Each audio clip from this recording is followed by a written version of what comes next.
afternoon, Carl. Greetings, Michael. How are you? Doing well. How are you? I'm great. Yeah, things are good. Fantastic. I see the blue couch is really like it is enveloping you today. For those who are listening on audio, like I'm not quite sure what the actual setup is. Like Carl's, it's as though he's sitting in front of the blue couch, but the blue couch is like as high as his head, and it's not actually that high backed of a couch. So I'm envisioning like the old like Lily Tomlin in the giant rocking chair sort of image of like little Carl in a giant blue couch. So it's just enveloping him, and of course it's a thing of beauty being a magnificent blue couch that it is. Yes, I just any opportunity to sort of, what would we call this on Twitter? Would we call this troll? Like any opportunity to mess with you just a little bit. So I put the couch up on my desk and I sat in front of it today. That's how we're doing this.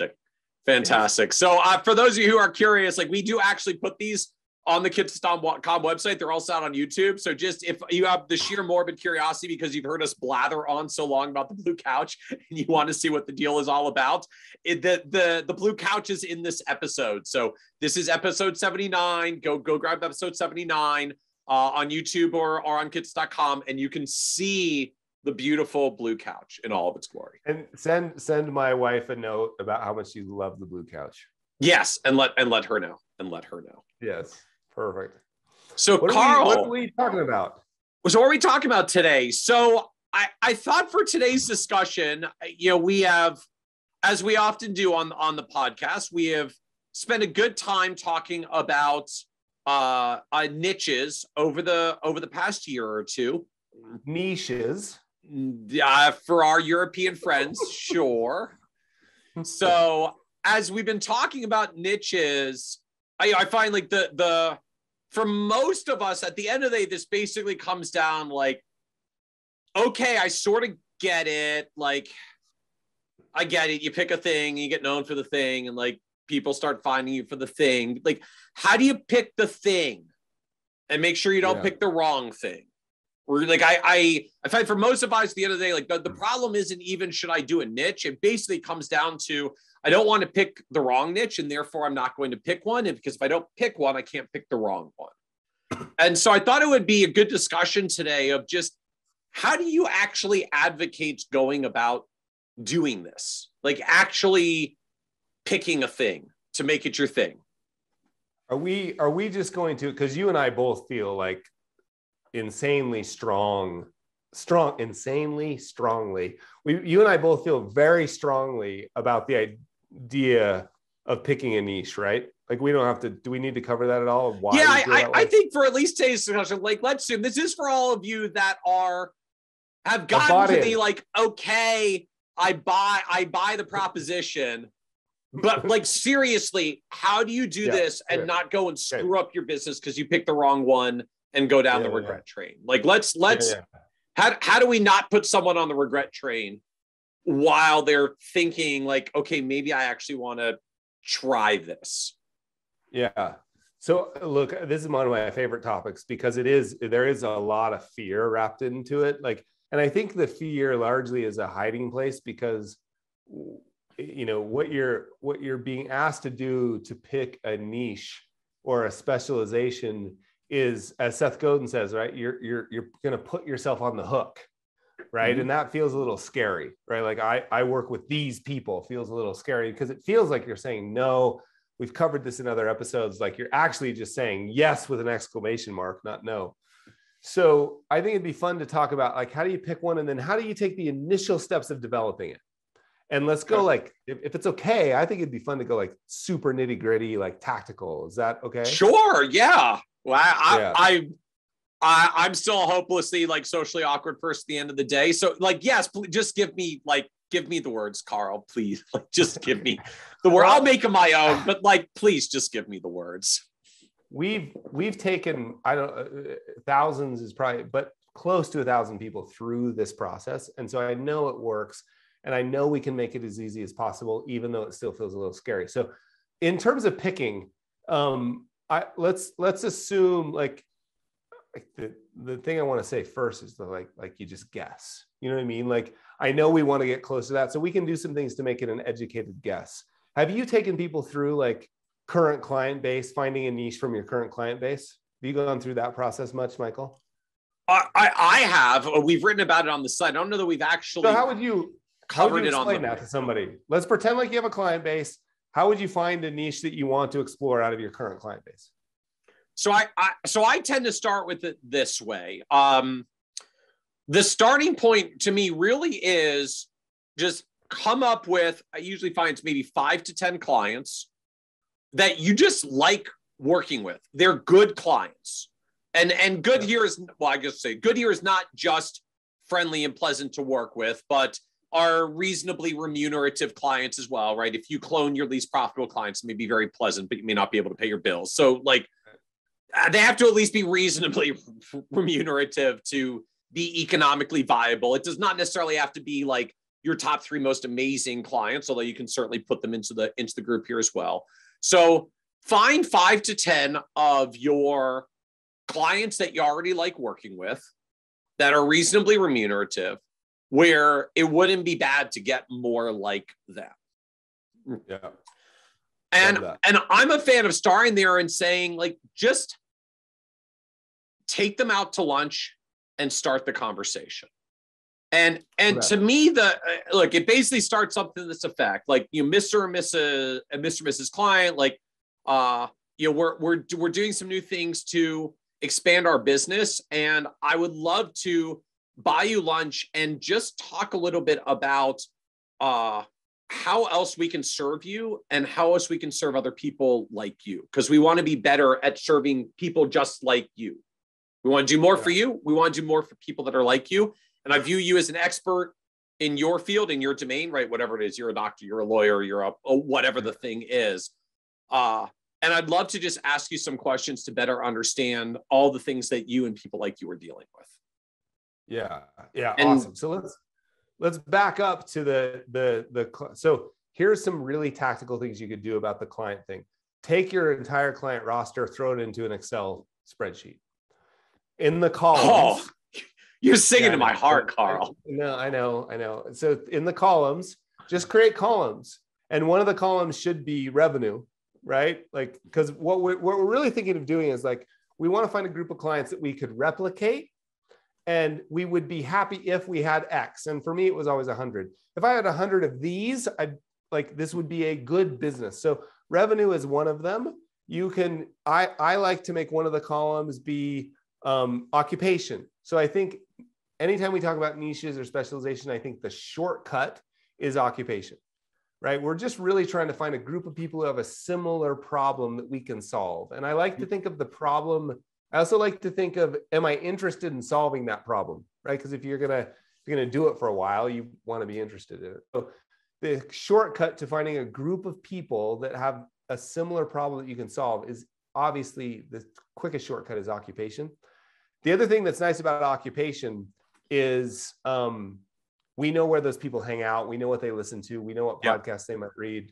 So they tend to have publications. They tend to have associations. There are things you can join to find them. Just they collect in natural places that makes it easy to go where they are once you decide you're focusing with them. If you decide. Yeah. So we should have clarified that up front. You've bought into a niche, and for the sake of this conversation, you bought into an occupational niche. If you need convincing on that, find other episodes or we'll talk another time. So an occupation. So you got a column for revenue. You got a column for, so I'm thinking quantifiable columns quantitative columns at first, that we can actually put revenue in, we can put occupation in. And then there's a whole series of columns that I like to just think of as subjective, qualitative. Like, how much do you like working with them? And I always just did it 1 through 10. So I just literally put a number down. Okay. Would I like to have 100 of them? Like, you can just, how often do I have to meet with them? Like, what service model? So you can just come up with a couple of things that allow you then to sort. Right. And then just notice, like Michael said, that's how you could find those 5 or 10. Like that's the nitty gritty way of finding those 5 or 10. And particularly if you notice like, oh, that's interesting. I didn't realize I had 3 dentists that I like working with that turn out that if I had 100 of them, I'd have a really good business.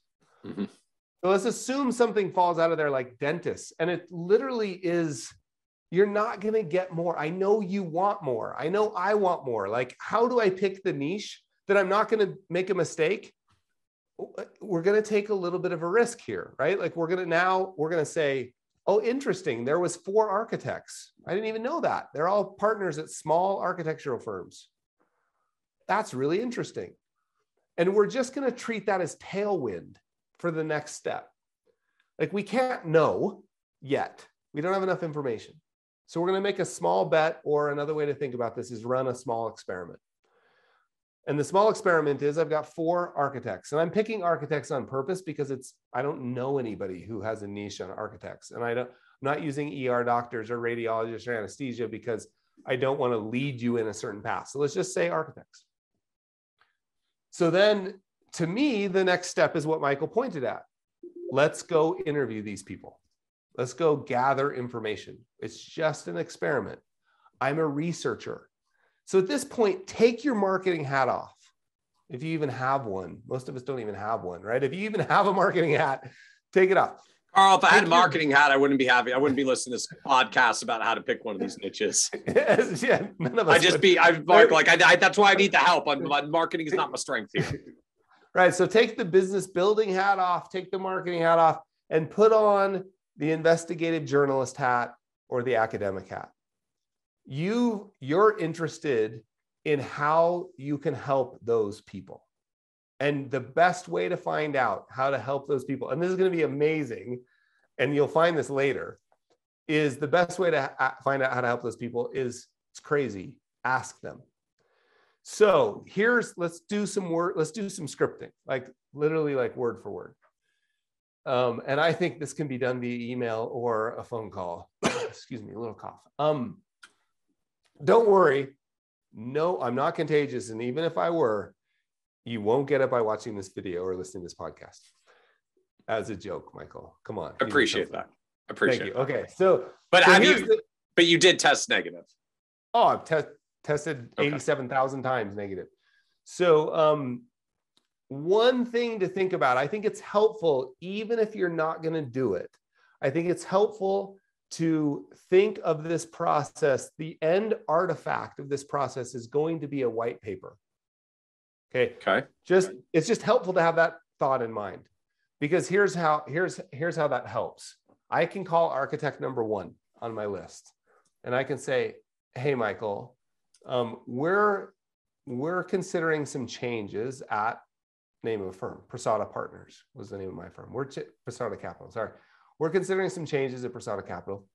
And I'm really interested. You don't even have to do the changes thing. Sometimes changes, you can just literally say, hey, Michael, I'm super interested in understanding, and here's the language, understanding the unique challenges that partners at small architectural firms face. And you can insert wealth management. Actually, it's probably better. Financial planning or wealth management, or financial. The unique financial challenges that partners at small architecture firms face. And given that you are one, I knew you would have insight into that. Would it be okay if we meet for, now this is very, very intentional. I would suggest coffee. I don't even drink coffee, but coffee, the reason I would suggest coffee is it lowers the pressure on you and the other person. Okay. If you suggest lunch and you run out of things to say and the food hasn't even arrived yet, that's scary. How long, Michael, how long is the average coffee meeting? How long is a coffee meeting supposed to be? 20, 30 minutes of sipping, maybe. Yeah, you don't even like. I mean, it can go longer, but like it's totally acceptable. If the conversation's not going well, I just drink my coffee a little faster. Like, oh, I'm out. I gotta go. Like, cool. Could it be 20 minutes? Of course. Could it be an hour and 20? There is no supposed to be. So like, I just want to emphasize this. The worst case scenario here is that you have a nice 20-minute coffee with a client. That's how we're going to paint this. Like, that's the worst outcome. That's it. Like, that's a good outcome, and that's the worst outcome. So, Michael, I'm super curious about the unique financial planning, wealth management, insert whatever word you want to use there. I always used wealth management, but I probably now use financial, the unique financial challenges that partners at small architectural firms face. And given that you are one, I know you'd have some insight into that question. Could we meet for coffee? And I'll just ask you a few questions. Okay. Don't ask anyone who would say no.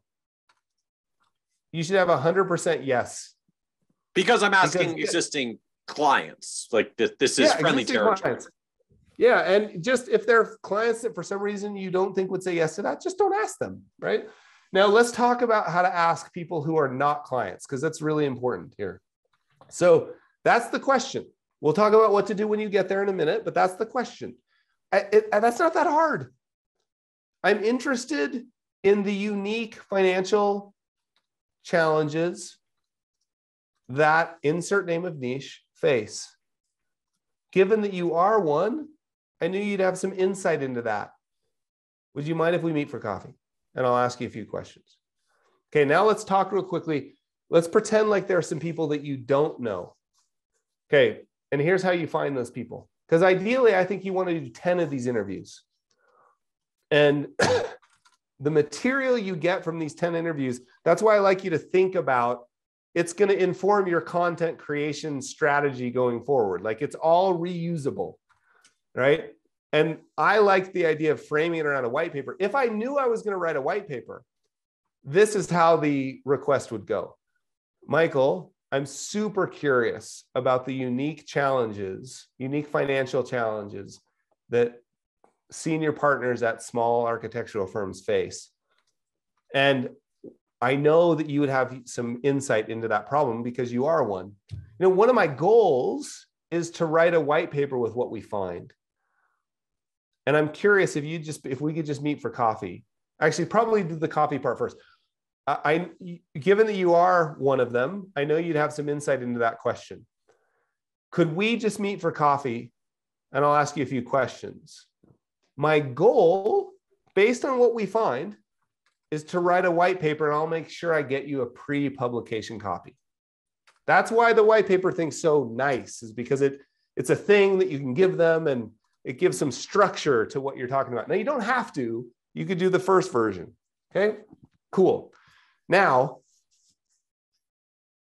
we show up, we ask some questions. We'll talk about that more in a minute because I know people are going to want to know those questions.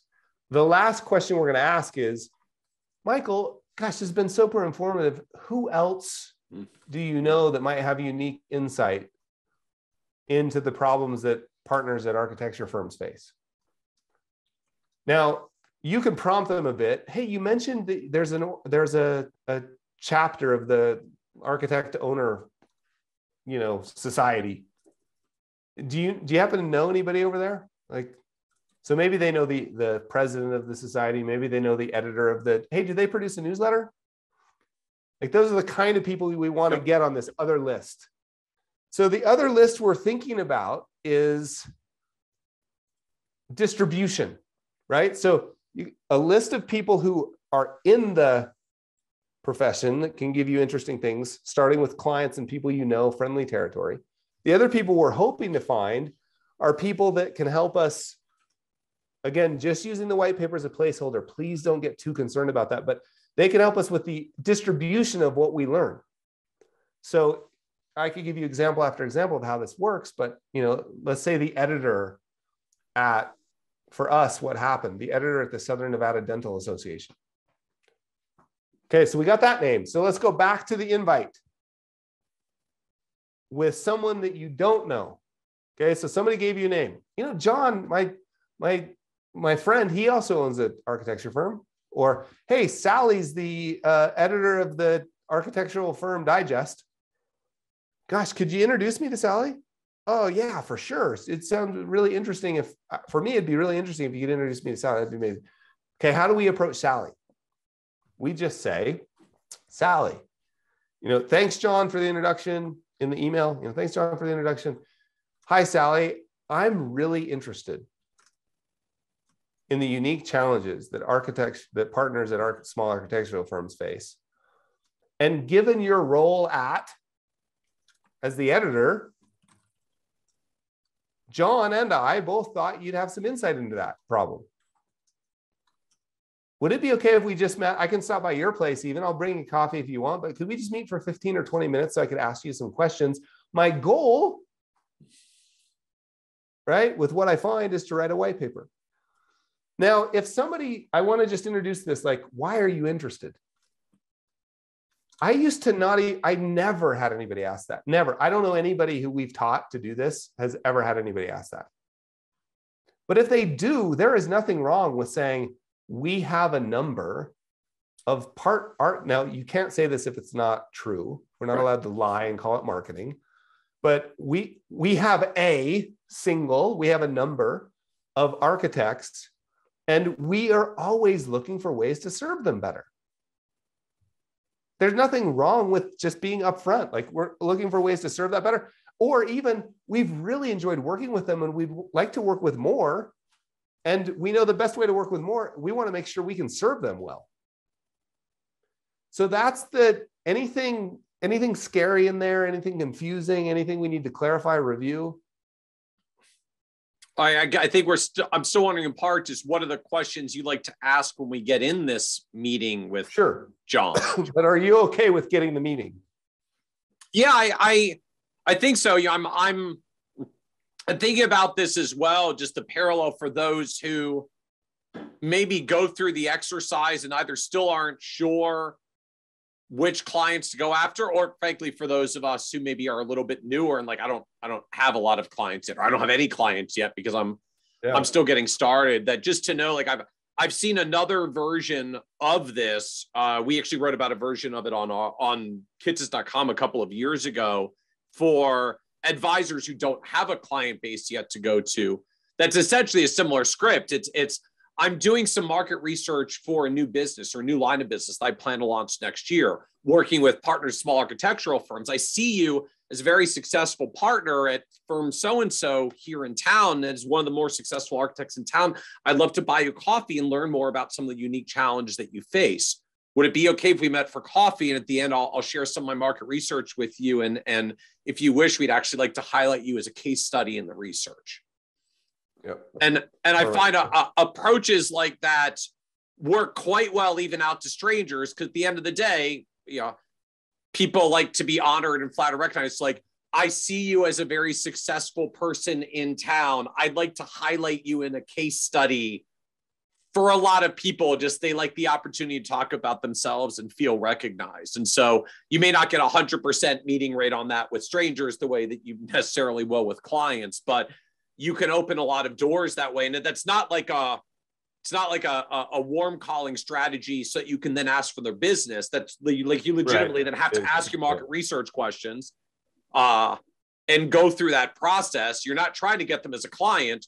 You're trying to learn about what it would take to get clients like them. Now, what often happens if you do a good job in that process and you give the market research back to them, and then you say at the end, I'd love to share with you the initial stages of my business plan for your feedback. Like, would that be okay? If the first meeting goes well, often they'll say yes. And by the time they go through that process with you, you're going to reflect back to them. Here's my understanding of the market research of what people like you are going through. Here's a business plan of what I'm planning to do for people like you to address the challenge that you're going through.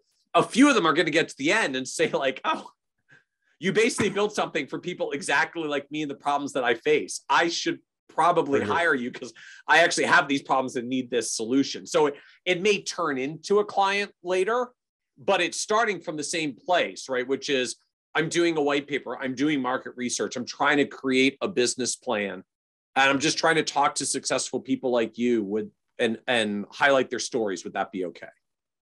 For sure. I think there's a couple of things that are really, really important to emphasize in what you just said. One is you really got to have the market research, academic, investigative journalist hat on.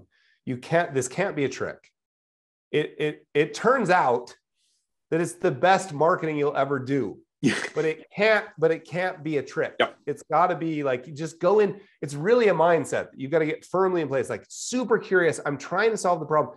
And the problem you're really trying to solve is like, what are the unique challenges they face? And what exactly would a firm look like if it was built around to solve those problems?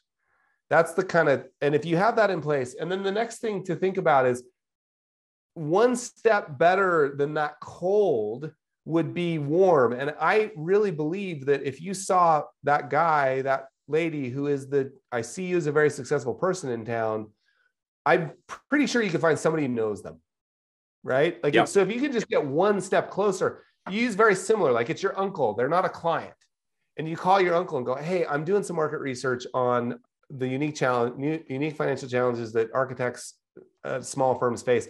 And Steve, do you know Steve? Oh yeah, Steve and I play rugby together. Oh, could you just do an email intro? Or could you ask Steve if it was okay if he emailed? And here, I'll write you what I'm doing.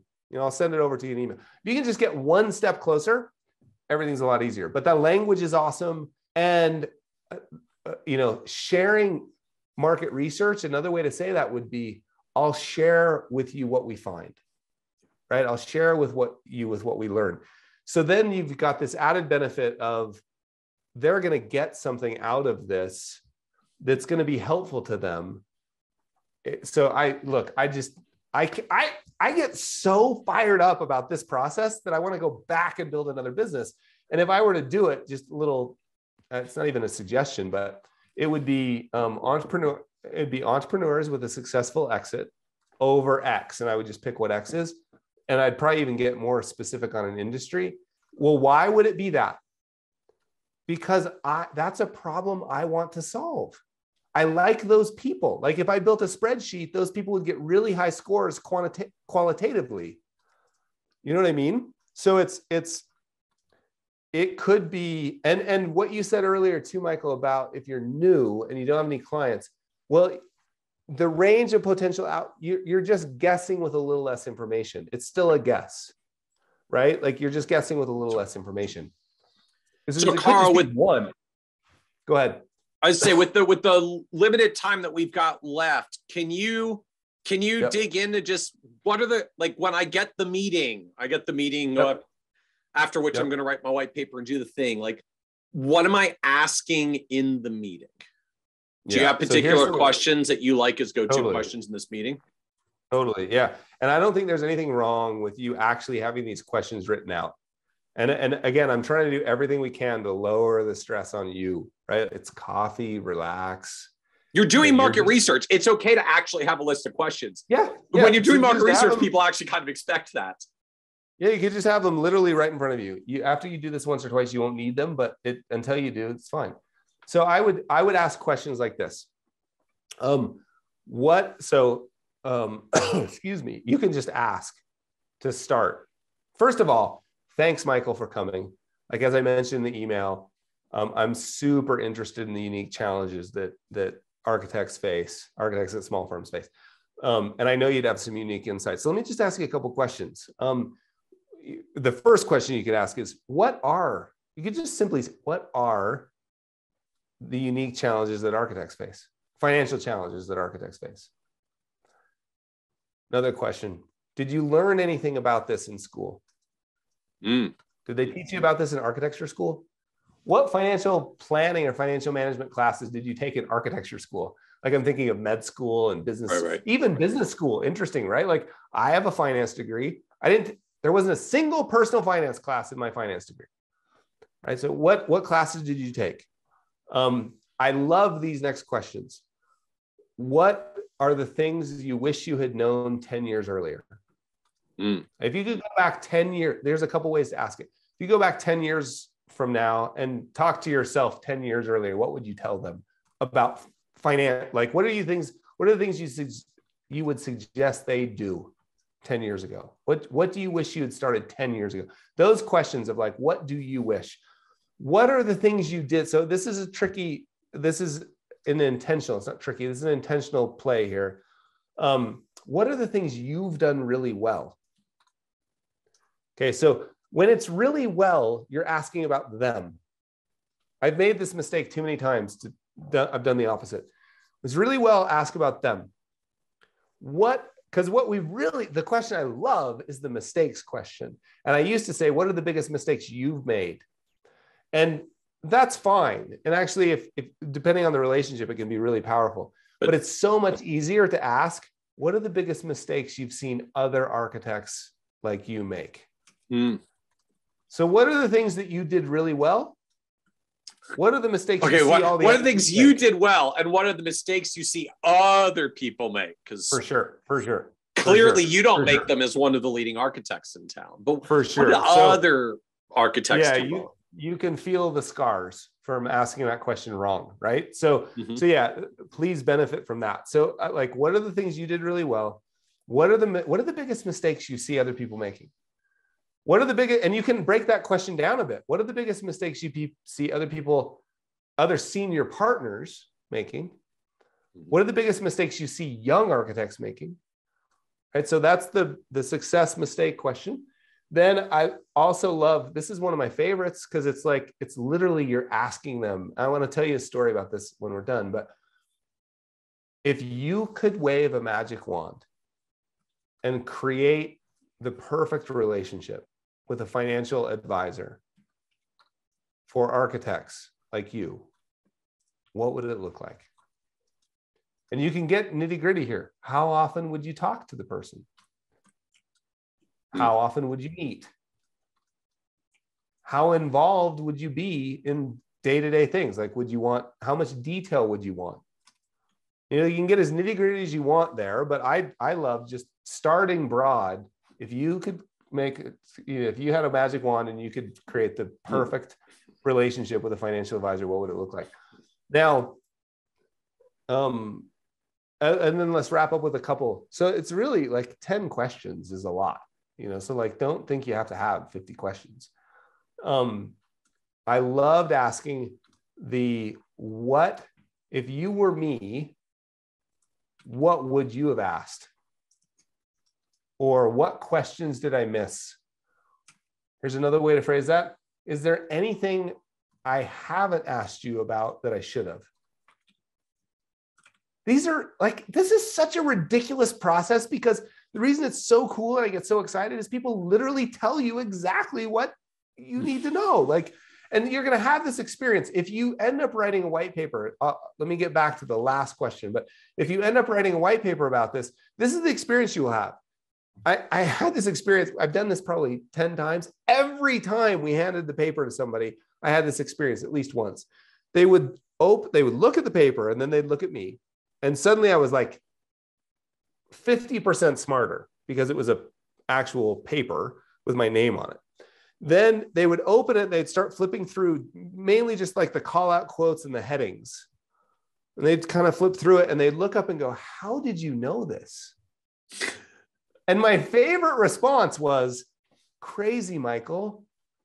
We cared enough to ask you. Oh, right? We cared enough to ask some of you. We asked you. Crazy. We asked the people who knew. My favorite last question was, who else? We already talked about this.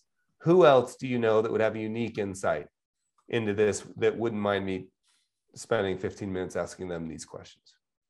And develop a list of those questions.